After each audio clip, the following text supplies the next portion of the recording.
¿Quién es Miguel Merino?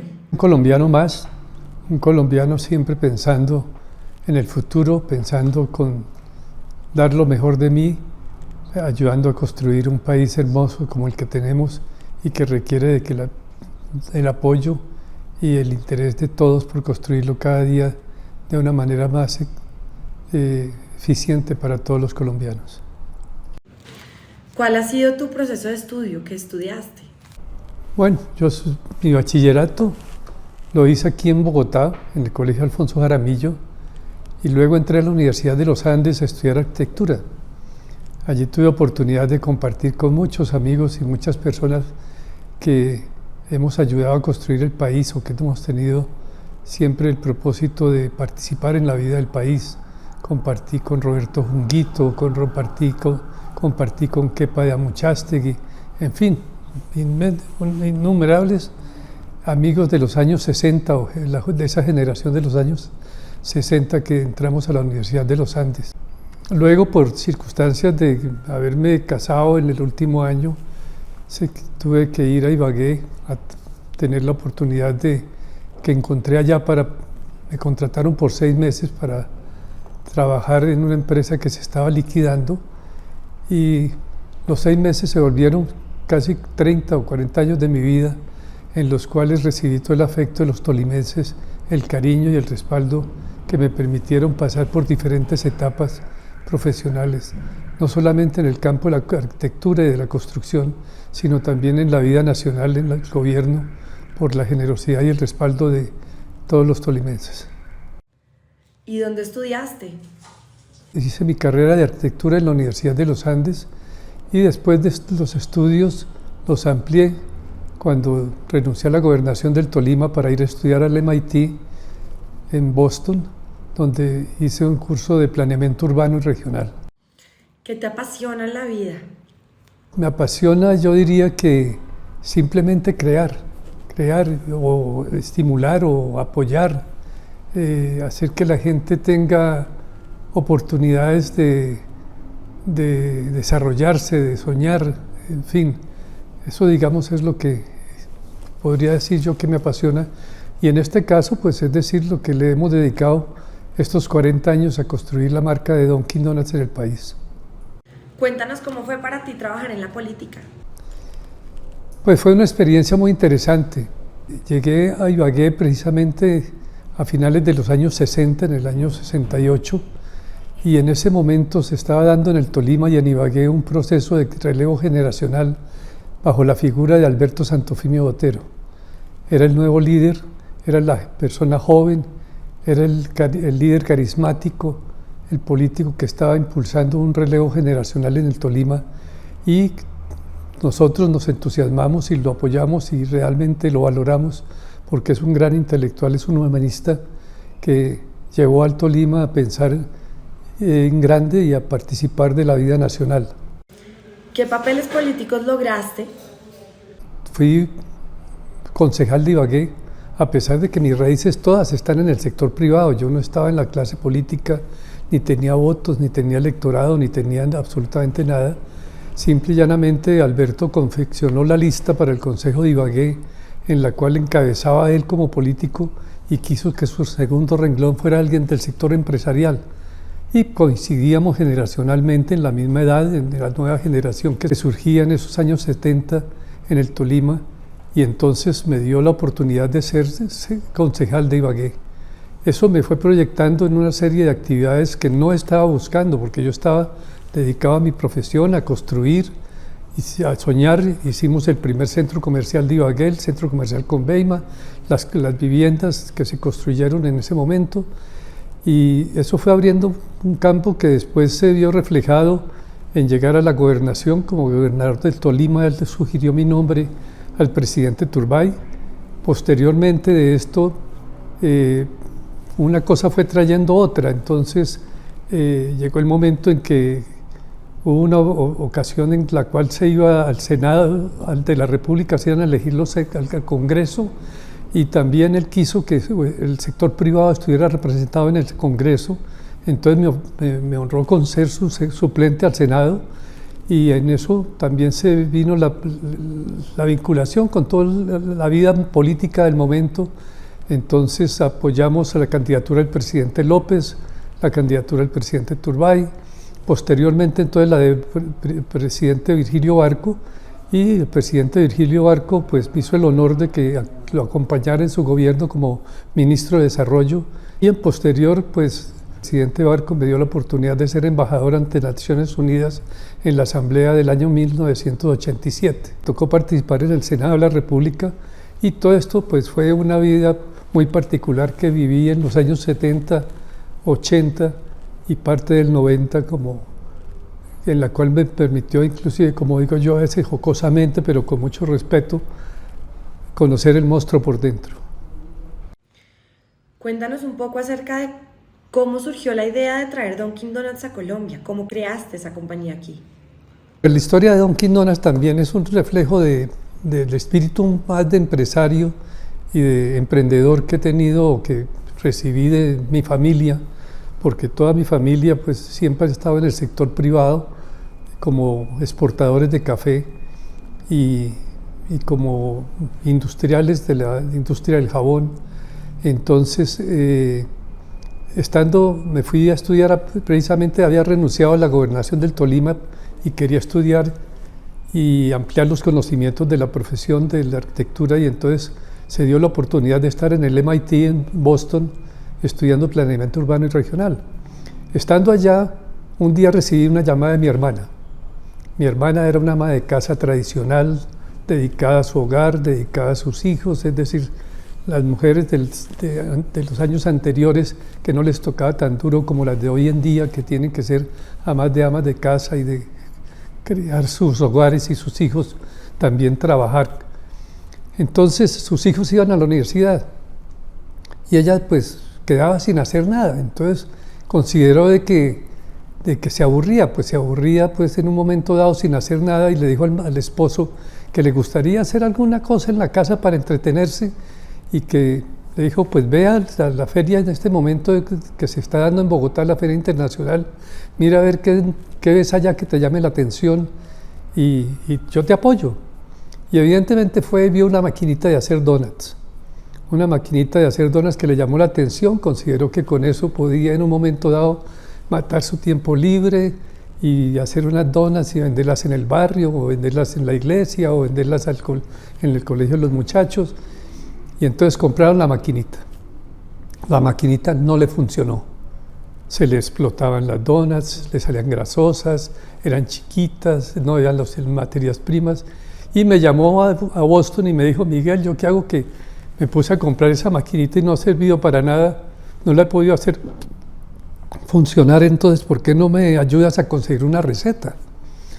Y coincidencialmente Boston es precisamente territorio Dunkin' Donuts. Allí nació Dunkin' Donuts a finales de los años 40, principios de los 50, y está perfectamente dominada toda la actividad del café y de las donas por Dunkin' Donuts. Hay más de 500 puntos de venta en la ciudad de Boston, y en el área metropolitana unos 800 puntos de venta. Y a mis hijas les fascinaba ir a Dunkin' Donuts. Entonces pregunté cómo era el asunto y dónde quedaba Dunkin' Donuts. Y un día, pues, me informaron, no, la casa matriz queda en Randolph. Randolph es como decir aquí en Bogotá, como ir a Chía, con relación a Boston. Entonces, le dije un día a mi señora, oiga, matemos este viernes que no tenemos nada que hacer, y vamos hasta Randolph a ver cómo es el cuento de Dunkin' Donuts, y vamos a la casa matriz. Y como buen colombiano llegué sin hacer citas, sino simplemente golpear allí a ver si me podían atender. Y tuve la fortuna de que en ese momento fueron muy gentiles y me atendió un señor Michael Camin, que ya murió. Y Michael muy formalmente me dijo, mira, esto es Dunkin' Donuts, en este momento realmente tenemos interés en el mercado internacional, salir al mercado internacional, porque hemos encontrado que los supermercados están colocando panaderías dentro de los supermercados. Y eso ha significado pues una competencia para la actividad económica. Entonces hemos considerado que es un momento de salir al mercado internacional. Aquí tienes este brochure Esto te va a decir qué somos, quiénes somos, qué ofrecemos y las mayores preguntas. Y míralo, si te parece, volvemos a charlar. Yo me vine con eso y se lo comenté a mi hermana y le dije, esto es más interesante. Pero a su vez yo trabajaba con Walter Rotlisberger y compañía. Y allí con Jorge Rotlisberger, que era mi amigo del alma, pues, y era el gerente, le dije, oiga Jorge, mire, hay esto se me hace que puede ser interesante y que vale la pena que lo hagamos. Me dijo, pero nadie conoce las donuts en Colombia. Le dije, sí, pero eso sí es como un pan, hagámosle que puede ser interesante. Y evidentemente me dijo, déjame, yo le comento a mi papá. Y tuve la fortuna de que su padre era un joven de 90 años. Era un joven que, te digo yo, un joven de 90 años, porque a pesar de su edad, seguía pensando en el futuro. Y siempre era un gran visionario. Y entonces él iba todavía a su compañía, a las juntas directivas, y cuando oyó mi historia de lo que era Dunkin' Donuts, dijo, don Miguel, con una voz ya muy pausada, pero siempre hay que pensar en el futuro, siempre hay que mirar el futuro y pensar en qué se puede hacer en el futuro. Y yo veo el futuro en tres cosas, en la tecnología, en el entretenimiento y en la comida. Un gran acierto porque dijo, y además la compañía no está en esto. Walter Rotlisberger y compañía era una firma dedicada a la representación de casas extranjeras en el campo farmacéutico, Avanter, Siva, Sandoz, y también en la parte tecnológica y construcciones, que era lo que desarrollábamos en Ibagué. Entonces dijo, yo lo apoyo y cuente conmigo. Depende de lo que digan los muchachos, que eran sus socios. Él los llamaba los muchachos tenían 70, 75 años. Entonces eso me animó a que auscultáramos qué era. Le dijimos a Dunkin' que estábamos interesados y coincidió con que ellos iban a venir a Venezuela a ver el mercado venezolano. Entonces les dije, pues tengo un briquito a Bogotá y bueno, ahí empezó toda la aventura de Dunkin' Donuts. ¿Cuánto te costó la primera franquicia de Dunkin' Donuts? La franquicia fueron $100,000. $100,000 que en esa época representaban 6 millones de pesos. Eso se consiguió a través de un crédito por las buenas relaciones de don Walter Rotlisberger. Se consiguió un crédito para pagar los 6 millones de pesos que costaba la franquicia. Actualmente, ¿cuántos puntos tienen de Dunkin' Donuts? Actualmente Dunkin' hemos ido desarrollándolo lentamente, con mucha prudencia. Eso fue hace 40 años que empezamos, precisamente este año completamos 40 años de estar con el mercado. Y tenemos en la actualidad 214 puntos de venta, estamos en 9 ciudades del país y hemos querido ser muy prudentes porque pues, realmente es un producto mágico. Dunkin' es un producto que llama la atención, que genera alegría. Yo digo que más que vender una donut se vende esa alegría. Al presidente de Dunkin' Donuts o al fundador de Dunkin' Donuts, que decía que es más importante ser fuerte en pocas partes y no débil en muchas. Entonces, por eso, a pesar de la acogida que hay a nivel nacional, hoy lamentablemente pues no estamos en otras ciudades importantes, pero hemos querido ir con mucha prudencia y con mucha pausa para que no cometamos errores. Háblanos un poquito acerca del logo de Dunkin' Donuts y por qué cambiaron de Dunkin' Donuts a Dunkin'. Los logos, como tú bien lo dices, son magenta y naranja. Y sobre eso se ha desarrollado toda la marca, que originalmente era Dunkin' Donuts, pero con el tiempo, la evolución, porque hay que estar innovando y estar actualizando y mirando las tendencias del mercado, hoy en día los directivos de Dunkin' cambiaron el de Dunkin' Donuts a Dunkin' no más. O sea que con eso quisieron dar una modernidad a la marca y además mostrar de que eran más allá de las donuts, que habían otros productos como las bebidas, el café, los snacks, los sándwiches. Y entonces por eso hace unos 5 años atrás tal vez se produjo el cambio de la eliminación de la palabra donuts con algo mucho más amplio y genérico, como es el caso de Dunkin'. ¿Qué es lo que más te apasiona de tu negocio? La alegría de la gente. Ver la alegría de la gente y de los niños cuando llegan a los almacenes nuestros y se sienten como Alicia en el País de las Maravillas. Se les ve el gusto, es decir, Dunkin' y nuestras donuts son mágicas. Yo digo que tienen magia, uno llega con una caja de donuts. Una vez estaba yo en un chequeo en la Fundación Santa Fe y acostumbro llevarles a las enfermeras donuts para que pues, en su arduo trabajo puedan degustar en un momento dado, y llegaban esa cajita de donuts y eso todos gritaban, ¡ay, llegaron las donuts! Es decir, es algo que abre puertas, es decir, hemos logrado colocar la marca en el corazón de los colombianos y generar ante todo una gran satisfacción, o sea que más allá de un alimento es magia lo que hay detrás de una donut. ¿Cuál ha sido el reto más grande que has tenido como empresario? Pero yo diría que el mayor reto que tuvimos, pero el que mayor satisfacciones me dio en la vida, fue cómo afrontamos el COVID. Porque la verdad es que cuando cayó esta inesperada pandemia de la humanidad, que nos dejó a todos perplejos y muy angustiados, digamos que la política nuestra fue, ante todo, cuidar nuestra gente, cuidar de nuestros empleados, corresponderles la confianza que han depositado durante tantos años ayudando a construir la marca. Y entonces tuvimos que mandarlos a sus casas, ya que el gobierno nacional cerró todos los aeropuertos, las universidades, los centros comerciales, las calles. Todo el mundo realmente estábamos en una situación de pánico, pero dentro de esa decisión, la decisión de Dunkin y de Donocol, que es la firma colombiana, y de sus accionistas fue: vamos a proteger a nuestra gente. Nuestra gente es lo más valioso que tiene la compañía, entonces los mandamos a sus casas a que estuvieran tranquilos y les garantizamos sus ingresos y sus económicos. Ese fue un momento difícil. Lo primero, nos tocó lógicamente endeudarnos. Afortunadamente, la confianza que habíamos establecido y el manejo durante los años anteriores de nuestra seriedad y responsabilidad comercial, los bancos nos dieron el apoyo en el momento. Adquirimos un cuantioso crédito, pero pensando de que una vez se superara la situación íbamos a tener cómo construir y recuperarnos nuevamente si teníamos el equipo y si teníamos la gente. Eso me dio realmente después inmensas satisfacciones, ver la respuesta de nuestra gente, cómo le ha respondido a la compañía y cómo se sintieron agradecidos de que hubieran podido superar tan difícil momento con sus familias encerrados y sin tener que estar preocupados por el aspecto económico, que fue algo que era demoledor además para la gente, especialmente los trabajadores del sector popular. ¿Cómo ves los cambios en el Congreso frente a la reforma laboral?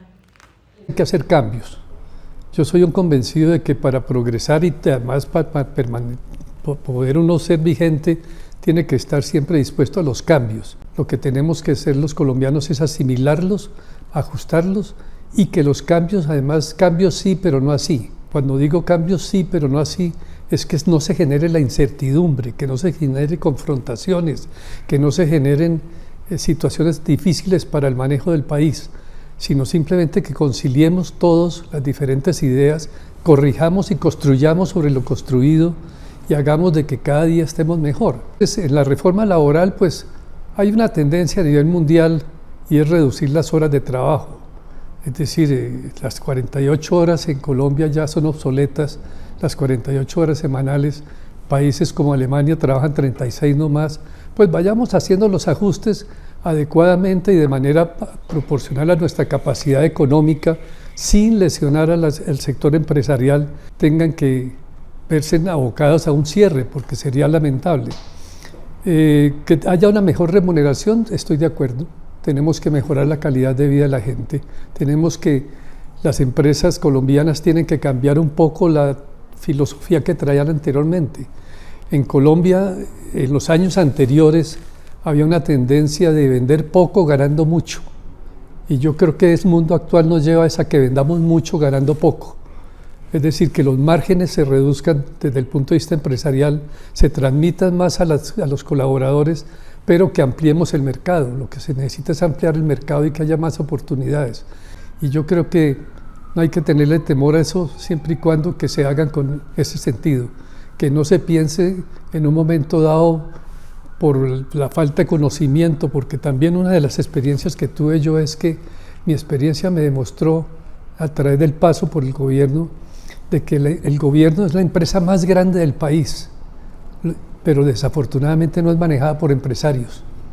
Y a veces quienes llegan allí a través de los caminos de la democracia, de la elección popular, no tienen el conocimiento y se mueven por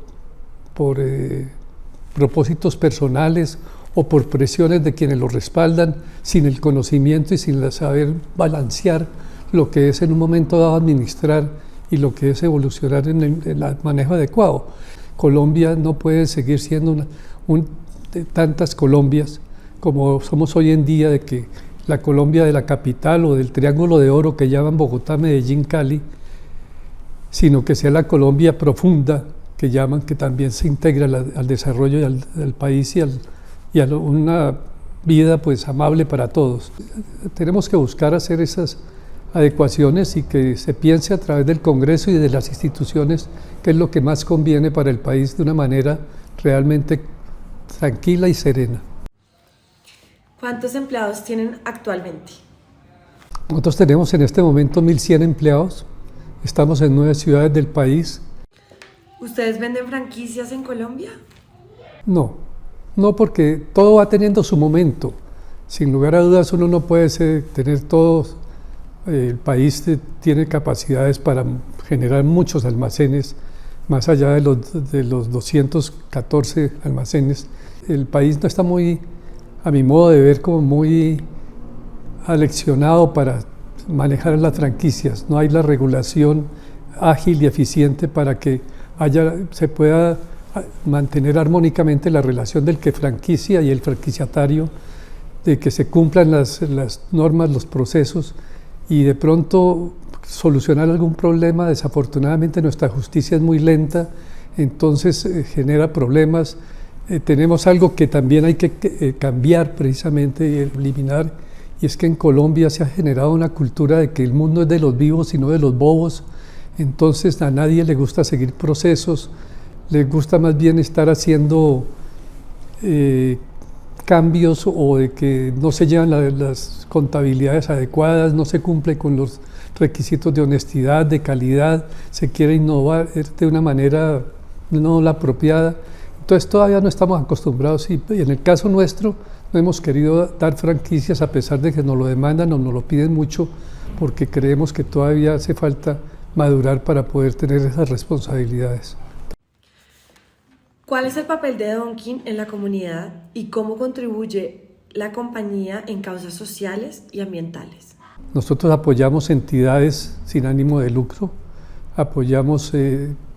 tenemos procesos de responsabilidad social empresarial, y siempre nos preocupa mucho eso, poder participar en la vida de la comunidad y de la sociedad, porque pues a ellos nos debemos, a esa relación amable y generosa, tanto de nuestros clientes hacia nosotros como de nosotros hacia ellos y hacia la sociedad que nos rodea. O sea que dentro de eso tenemos establecidos programas de responsabilidad social empresarial y de apoyo a algunas entidades del Estado, el Banco de Alimentos de la Arquidiócesis de Bogotá y algunas otras fundaciones sin ánimo de lucro a las cuales apoyamos para que puedan desarrollar sus programas sociales que tanto necesita el país.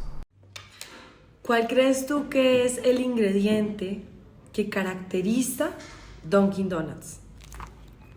Pues yo diría que la calidad y la honestidad en el servicio.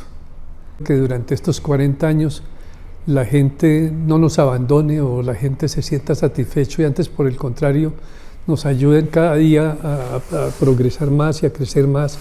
Es en eso. ¿Cuál es la donut que más te gusta? La que consumo es la donut de miel. O sea, es la glaseada, que es la que más me gusta, es la más elemental, pero es la que más me agrada. ¿Y la más vendida? Para los colombianos su donut favorita es la donut de Arequipe.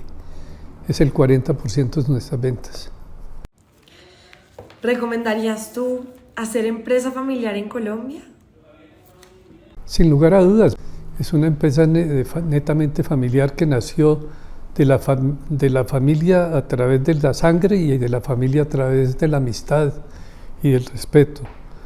Yo digo que es una empresa familiar porque primero que todo es mi familia, está con mis hermanos, está con mis cuñados, Y fuera de eso, también desde el punto de vista de la parte, digamos que es no de sangre, sino que es de la amistad y del afecto y del respeto, pues es la vinculación de la familia Rotlisberger y de la familia Villa a la compañía, porque ellos pues no somos familia de sangre, pero sí de una cosa mayor que es la amistad. ¿Qué le dirías a un emprendedor que quiera empezar a emprender en el negocio de alimentos? Digo que hay 5 cosas que hay que tener en cuenta para emprender. Y la primera es soñar. Soñar, uno nunca debe dejar de soñar. Inclusive hay una frase muy interesante que decía, si tú no desarrollas tus sueños, otros te los desarrollarán por ti. Entonces soñar es lo más importante. En segundo lugar, informarse. Informarse para poder ver los sueños realidad, para que esos sueños no se vuelvan una pesadilla por no tener la información o para no tener uno el conocimiento de poderlos volver realidad. La tercera, pasión. Ponerle pasión a lo que uno quiere, pasión como le han puesto Shakira, como le ha puesto Carlos Vives, como le ha puesto Juan Pablo Montoya, como mi paisano Manuel Elkin Patarroyo. Cada uno soñaron o sueñan y le pusieron pasión, y así es como se logra realmente desarrollar y tener el éxito en la vida. O sea que pasión. Cuarto, honestidad. Honestidad a toda prueba. Honestidad que no es solamente como a veces se confunde, que piensa, yo no me robo un peso. No, es que no es el manejo del dinero. Es ser un honesto con sus amigos, con su familia, con la sociedad.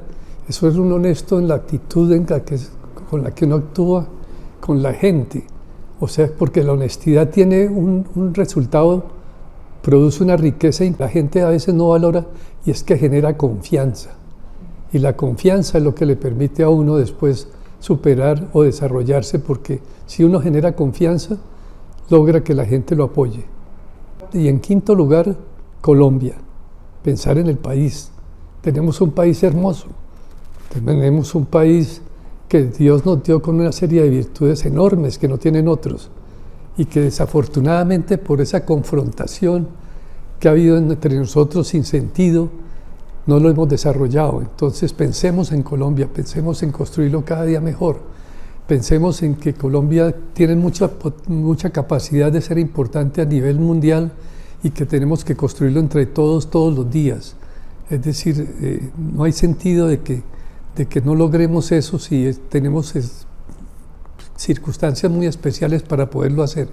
Entonces yo diría que pensar en Colombia es importante, que cada cosa que nosotros hagamos esté reflejándose para brindarle al futuro, a nuestros hijos, a nuestros nietos y a las nuevas generaciones mejores oportunidades de vida.